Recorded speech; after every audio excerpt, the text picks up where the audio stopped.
이 오늘 본문의 배경이 이래요. 당시 이스라엘 백성들은 바벨론의 포로로 끌려갔지만 성경에서 바사라고 불리우는 나라, 어떤 나라예요? 바사? 오늘날로 말하면 페르시아, 그렇죠? 페르시아가 이 바벨론 제국을 무너뜨리고 메소포타미아 지역의 맹주가 되었습니다.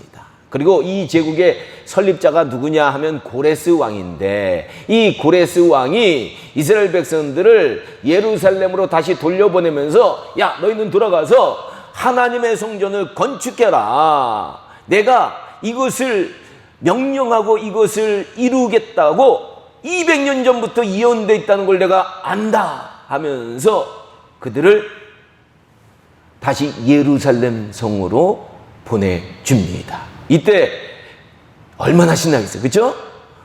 이 신나면서 포로에서 돌아온 이스라엘 백성들 수가 얼마냐? 그렇죠? 42,360명이었다라고 합니다. 그리고 그들의 노예까지 하면, 종들까지 하면 한 5만 명 정도가 돌아오게 됩니다.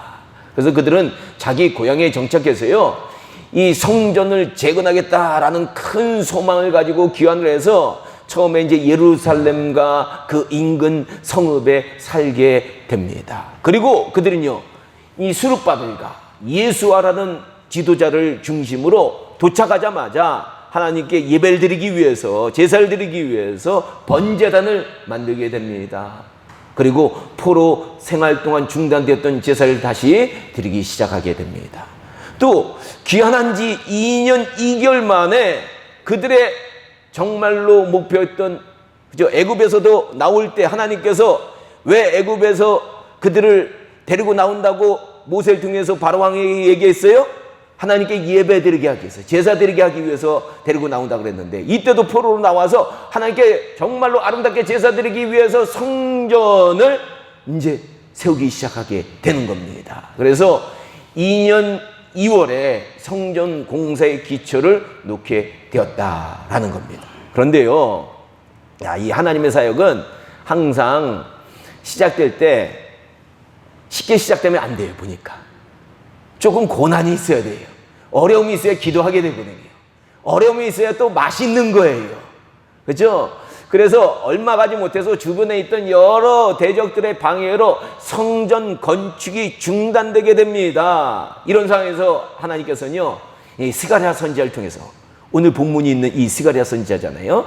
이 스가랴 선지자를 통해서 성전 재건을 멈추지 말고 완수할 것을 명령하게 된다라는 겁니다. 오늘 본문은 스가랴 선지자를 통해서 스룹바벨에게 하신 하나님의 말씀이 기록되어 있는 거예요. 하나님께서 오늘 본문 6절에서요, 성전을 다시 세우는 것이 인간의 힘이나 인간의 능력으로 되는 것이 아니라 오직 하나님의 영으로 된다라고 말씀하신 겁니다. 즉, 누가 도와주셔야 돼요? 성령님이 도와주셔야 된다라고 얘기하고 계신 거예요. 그러니까 여러분, 우리 성민교회도 제대로 알아야 돼요. 우리 성민교회가 제대로 선교하는 교회로 우뚝 서기 위해서는요, 인간의 힘이나 인간의 개인적 이성계 목사의 능력으로 되는 게 절대 아니에요. 그렇게 우리 성도님들이 착각하면 안 돼요. 무엇이 필요한 거예요? 성령님의 도움이 절대로 필요한 것이다. 인간의 능력이나 힘으로 되는 게 아니에요. 하나님의 능력으로 되는 거예요. 요사이 우리가 열심히 기도하는 것도요, 성령님께 바로 그 도움을 요청하는 우리의 요구요, 행동이다라는 겁니다. 맞습니다. 본문 7절부터는요, 이 하나님의 영이 어떻게 스룹바벨 도지 하나님께서 말씀하고 계신다라는 거예요. 큰 산도 스룹바벨 앞에서는 평지가 될지어다 라고 하나님이 이렇게 말씀하시는 거예요. 즉, 어떤 큰 산과 같은 어려움도, 어떠한 문제도 성전 건축의 사역을 방해하지 못하고 평지처럼 스르르 사라지게 될 것이다 라고 말씀하신 것이다 라는 겁니다. 그리고 스룹바벨이 이 성전 건축의 기초를 놓았으니까 이 일도 그가 마치게 하시겠다라고 말씀을 해주셨다라는 겁니다. 근데 오늘 본문 10절에서요, 하나님께서는 이런 말씀을 하시는 거예요. 작은 일의 날이라고 멸시하는 자가 누구냐? 작은 작은 일의 날이라고 멸시하는 자가 누구냐?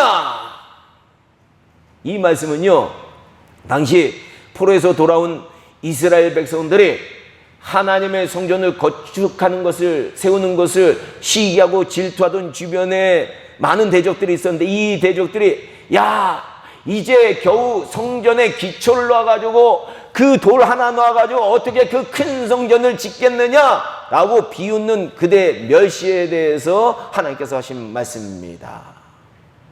우리도요, 교회를 세울 때 성도들이 모여서 기도하기 시작할 때, 그거 뭐 해봤자 뭐가 있어, 여지까지 변화도 없었는데, 이렇게 생각하면 안 되는 거예요. 작은 기초를 놓은 것이 중요한 거예요.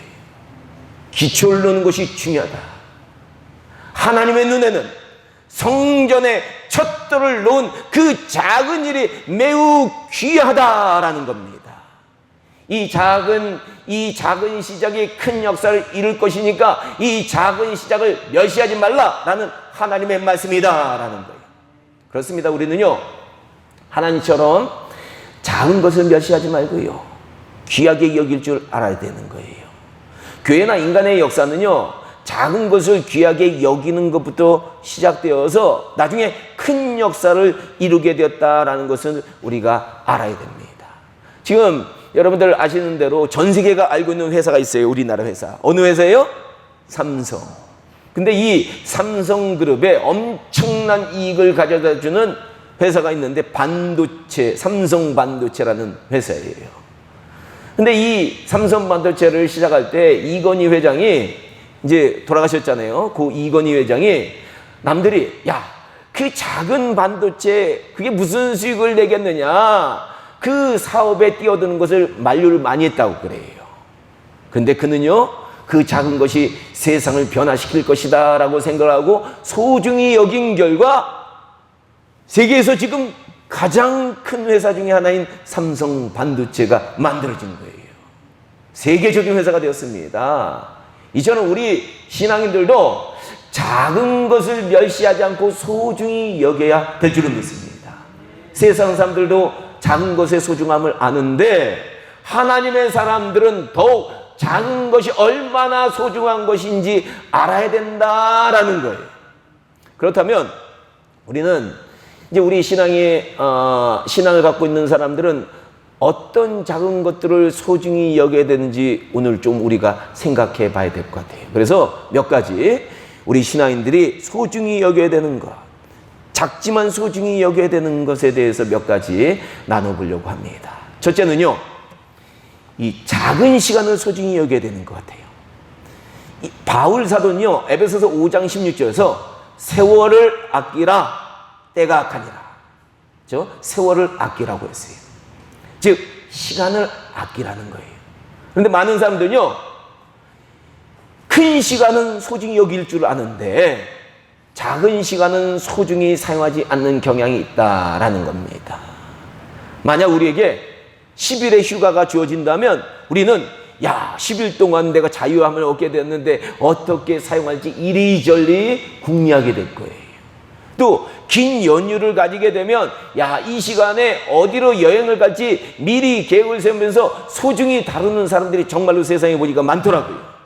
그러나 우리 일상 속에서 우리에게 주어진 짧은 시간들을 소중히 여기고 이 시간들을 어떻게 사용할지 관심을 두는 사람들은 그렇게 많지 않다라는 것을 많이 느낍니다. 기도도 마찬가지예요. 짧은 시간 틈을 내가지고 기도를 자꾸 해야 되는 거예요. 말씀도 마찬가지고요. 근데 어떤 분은요, 이제 화장실에 책을 짧은 시간을 소중히 여기다 보니까 화장실에다 책을 놓아두고 화장실 갈 때마다 책을 조금씩 읽는 습관을 가졌는데 이분이 1년에 여러 권의 책을 읽는데요. 그래서 화장실에서만. 성경도 마찬가지예요. 하루에 조금씩만 두자면 성경 일독 되는 거예요. 안 해서 그런 거죠. 이것뿐만 아닙니다. 제가 직접 경험해 보니까요, 제가 교회 올 때마다 수요일 예배나 금요 예배 올 때마다 우리 목사님과 함께 기타를 조금씩 연습해 보잖아요. 그러니까 어느새 저도 쉬운 곡은 자유롭게 연주를 하게 되더라고요. 그렇죠? 한 1, 2년 되니까 그게 되는 거예요. 그렇습니다. 우리 성도님들은 작은 시간을 소중히 여겨서 잘 사용하면 그것이 쌓여서 큰 것으로 돌아온다라는 것을 꼭 기억하시기 바랍니다. 그러니까요, 인생 나이가 들면 세월이 점점 더 빨리 흘러가요. 더 빨리 흘러갈수록 작은 시간은 소중히 우리가 잘 다뤄야 될 줄로 믿습니다. 둘째로요, 우리가 소중히 여겨야 되는 것은 작은 영감을 소중히 여길 줄 알아야 되는 것 같다라는 거예요. 우리 성도님들은요, 영국의 세계적인 그룹 비틀즈의 존 레논이라는 가수 많이 들어보셨을 거예요. 근데 이 사람은 이제 가수를 넘어서 세계적인 아티스트다라고 사람들이 불러요.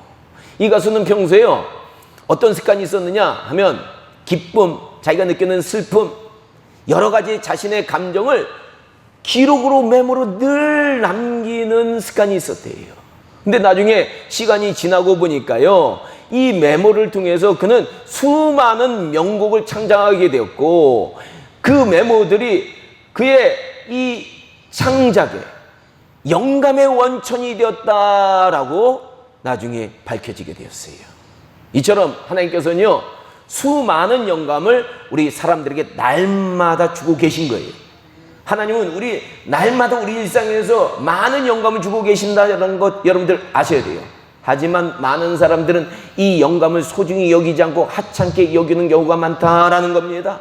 그러나 성공하는 사람들은요, 하나님께서 주시는 작은 영감을 소중히 여기는 경향이 있다라는 거예요. 이런 얘기가 있어요.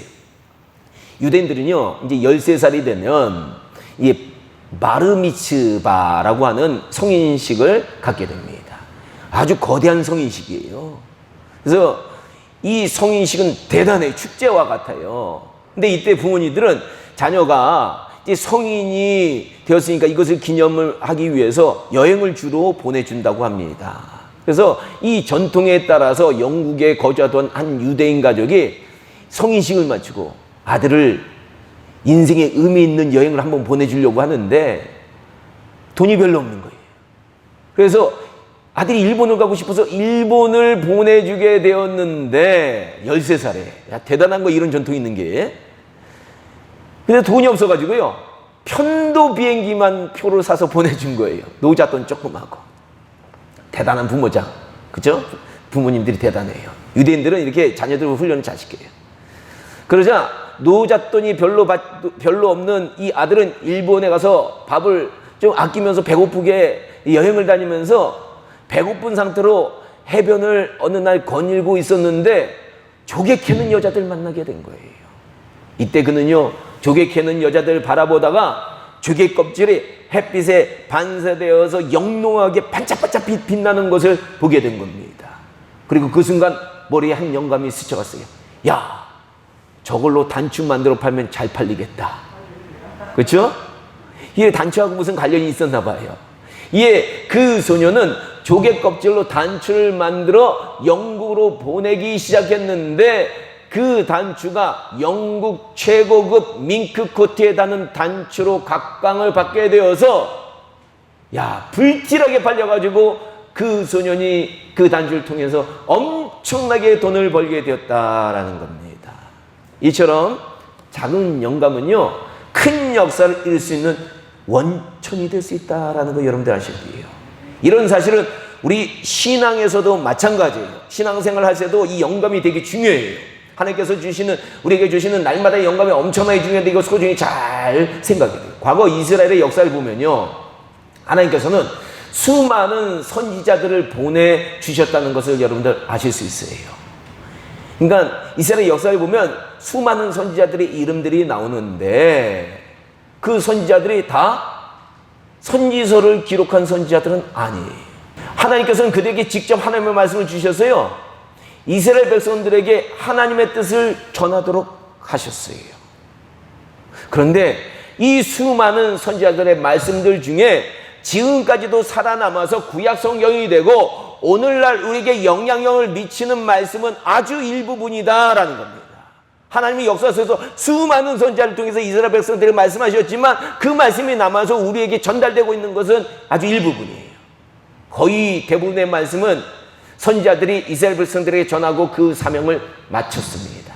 그러나 당시에 짧게 부분적으로 하나님께서 계시를 주셨지만 하나님이 계시를 길게 주는 게 아니에요. 짧게 주셨어요. 근데 그 작은 계시를 소중히 여기고 그것을 기록을 남기고 그것들을 모아서 보존한 선지자들의 말씀은 역사 속에서 살아남아서 지금까지 영향력을 미치고 있다라는 거예요. 이것들이 바로 구약의 선지서들이 된 것이다라는 거예요. 이처럼 우리 성도님들은요, 하나님께서 우리에게 주신 영감을 소중히 여길 때 그것들이 소중하게 사용된다는 걸 아시고요, 기도하면서 또 말씀을 묵상하면서 또 예배 중에 영감 오는 분들이 많아요. 또 하나님께서 인도하시는 삶 가운데에서 우리 하나님께서 우리에게 주시는 영감을 잘 받아서 아름답게 사용하시기를 주님의 이름으로 축원합니다. 이것을 위해서요, 우리가 순간순간 메모를 해두는 것도 좋은 것 같아요. 하나님의 영감 받은 거 메모해두는 거 좋은 것 같아요. 옛날의 선지자들처럼. 셋째로, 우리가 소중히 여길 것은요, 작은 사람들을 소중히 여겨야 된다라는 거예요. 사실 우리 하나님 앞에는 절대로 작은 자가 없다는 거예요. 하나님께서는 한 영혼을 천하보다 귀하게 여기신다라고 예수님이 말씀하셨어요. 그래서 하나님께서는요, 천하보다도 더 귀한 당신의 독생자이신 예수님을 우리를 위해서 보내주셨다라는 겁니다. 그러므로 하나님께서 교회에 보내주시는 한 생명은 예수님께서 핏값으로 사신 귀한 생명들이다라는 거 여러분들 아셔야 돼요. 그러니까 우리 교회 생명들이 올 때마다 누구는 더 귀하고 누구는 덜 귀하다 이렇게 차별 대우를 하면 안 된다는 거예요. 그래서 야고보 사도는요, 야고보서 2장 1절부터 이렇게 얘기를 합니다. 내 형제들아, 영광의 주 곧 우리 주 예수 그리스도에 대한 믿음을 너희가 가졌으니 사람을 차별하여 대하지 말라. 그렇습니다. 예수님을 믿는 우리 크리스찬들은 사람을 차별해서 대하면 안 된다는 거예요. 그리고 교회에서 흔히 일어날 수 있는 차별은 어떤 것인지 야고보 사도는요, 2장 2절에서 또 이렇게 경고를 해줍니다. 만일 너희 회당에 금가락지를 끼고 아름다운 옷을 입은 사람이 들어오고 또 남루한 옷을 입은 사람이 들어올 때 너희가 아름다운 옷을 입은 자를 눈여겨보고, 사람들이 보면 아름다운 멋진 사람이 오면 눈여겨보잖아요. 여기 좋은 자리에 앉으소서 하고, 또 가난한 자에게 말하되 너는 거기 서 있든지 내 발등상 아래 앉으라 하면 너희끼리 서로 차별, 악한 생각으로 판단하는 자가 되는 것이 아니냐. 이 말씀대로 우리는 잘 나가는 사람들이 교회에 오면 잘 대해주고, 가난하고 어려운 자들이 교회에 나오면 관심을 가지지 않는 타락한 심성을 보일 때가 우리가 많아요. 은연중에 그래요. 목사인 저도 그럴 때가 있거든요. 교회는 이렇게 차별해서 사람을 대하면 안 된다는 거예요. 오히려 우리 하나님은요, 가난하고 작은 자들 귀하게 여기시고 그들에게 관심을 갖고 계신다라는 사실을 우리가 알고 있어야 된다는 거예요. 이 말씀을 늘 교회는 늘 반복해서 생각하지 않으면 오류에 빠질 수 있어요. 교회가요. 특히 부흥이 되면 될수록 더 오류에 빠질 수가 있어요. 이에 5절은 말합니다. 내 사랑하는 형제들아 들을지어다. 하나님이 세상에서 가난한 자를 택하사 믿음에 부욕케 하시고 또 자기를 사랑하는 자들에게 약속하신 나라를 상속받게 하지 아니하셨느냐. 맞습니다. 하나님께서는요, 세상에서 작고 가난한 자들을 택하셔서 믿음 주시고 영원한 천국도 선물로 주셨다라는 겁니다. 그리고 이 말씀을 역으로 생각해 보면 구원받은 우리들도 우리에게 믿음도 주고 우리에게 천국도 주신 것도 가만히 보니까 우리가 세상에서 그렇게 큰 자가 아니기 때문에 믿음도 주고 천국도 선물로 받은 거예요. 세상에서 재벌 같았으면 못 받았어요, 우리가. 그러니까 같은 작은 자끼리 서로 귀하게 여겨라 라는 그런 말씀이에요. 이런 말씀은요, 이제 야고보 사도만 이렇게 얘기한 게 아니에요. 바울 사도도 고린도전서 1장 26절부터 이렇게 얘기를 했습니다. 형제들아, 너희를 부르심을 보라. 육체를 따라 지혜로운 자가 많지 아니하며 능한 자가 많지 아니하도다. 그러나 하나님께서는 세상에 미련한 것을 택하사 지혜 있는 자들 부끄럽게 하려고 하시고 세상에 약한 것들을 택하사 강한 것들을 부끄럽게 하려 하시며 하나님께서 세상에 천한 것들과 멸시받는 것들과 없는 것들을 택하사 있는 것들을 폐하려 하시나니 이는 아무 육체도 하나님 앞에 자랑하지 못하게 하려 하심이라. 아멘. 그렇습니다. 우리는요 우주 만물을 창조하신 거대하신 하나님 앞에 자랑할 것이 없는 미약한 존재들이다. 다 똑같아요. 하나님 앞에 보면 아무것도 아니에요. 이 사람은 크다, 저 사람은 작다, 이렇게 할 만한 무의미한 존재예요. 이렇게 얘기할 만한 것이 없어요. 그러니 먼저 구원받은 우리들은 누구의 눈을 가져야 돼요? 하나님 아버지의 눈을 닮아서 작은 자들을 귀하게 여길 줄 아는 신앙생활을 해나가야 될 줄은 믿습니다. 세상은요 큰 자들 커봤자 하나님 앞에서 얼마나 크겠어요. 자기 눈에 커 보이는 거지. 그죠? 이건희 회장도 보세요. 자신이 커봤자 얼마나 크겠어요. 죽을 때 보니까 다 똑같이 죽는데. 세상은 큰 자들, 잘 나가는 자들 동경하고 우러러보고 그들을 잘 대해주지만 우리 크리스천들은 작은 자들, 가난한 자들, 소외된 자들, 남들로부터 따돌림 받는 자들 소중히 여기고 그리스도의 사랑으로 대하는 하나님의 마음이 꼭 필요하다라는 것 다시 한번 생각하시기 바랍니다. 근데 이제 교회 역사를 제가 살펴보니까요, 교회가 이렇게 작은 자들 소중히 여길 때는요, 복음이 사회에 더 큰 영향력을 미쳐요.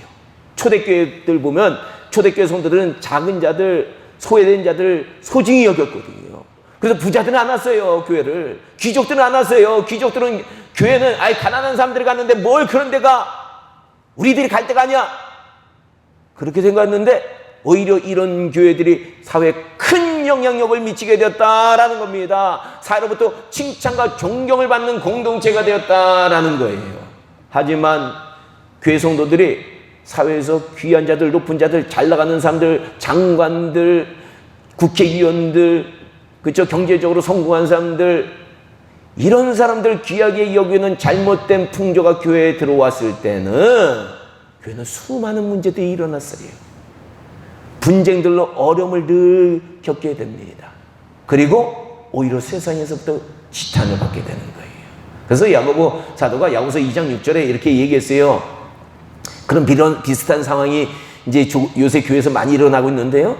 너희는 도리어 가난한 자를 업신여겼도다. 부자는 너희를 억압하며 법정으로 끌고 가지 아니하느냐. 과거에도 부자들이 가난한 사람들 법정으로 많이 끌고 갔나 봐요. 그렇습니다. 교회는 잘 나가는 교인들, 높은 교인들, 부유한 교인들 귀하게 여기다가 이런 추한 모습을 많이 겪었다는 거예요. 이런 풍조가 교회 안에 들어왔을 때 교회 안에는 수많은 법정 소송이 교회들마다 일어난 거 여러분들 아시잖아요. 코로나 바이러스가 이렇게 일어난 것도 하나님이 이제는 법정 소송 중 교회들에서 그만해라, 모여가지고 맨날 싸우는데 못하러 모이냐, 너희가 예배드린 거 나 지겹다, 이래서 코로나 바이러스 보내주셨는지도 몰라요. 이거 우리가 심각하게 생각해야 돼요. 그러므로 우리 성민교회 성도님들은요, 하나님의 이 마음과 사랑을 가지고요, 작은 자들이 교회에 오면 그들을 소중히 여기고 그들을 평등하게 대하고 그들을 사랑하면서 지내는 참된 그리스도의 거룩한 공동체로 우리 성민교회를 만들어 나가시기를 주님의 이름으로 축원합니다. 이런 교회가 돼야 되는 거예요. 그래야지만 하나님 앞에 우리가 나중에, 우리 목사님들도 나중에 하나님 앞에 섰을 때 부끄럼 없이 설 수 있고요, 우리 성도님도 부끄럼 없이 설 수 있게 되는 겁니다. 꼭 이런 교회 만들자고요. 작은 자들을 소중히 여기는 교회 꼭 만들자고요. 기도하겠습니다.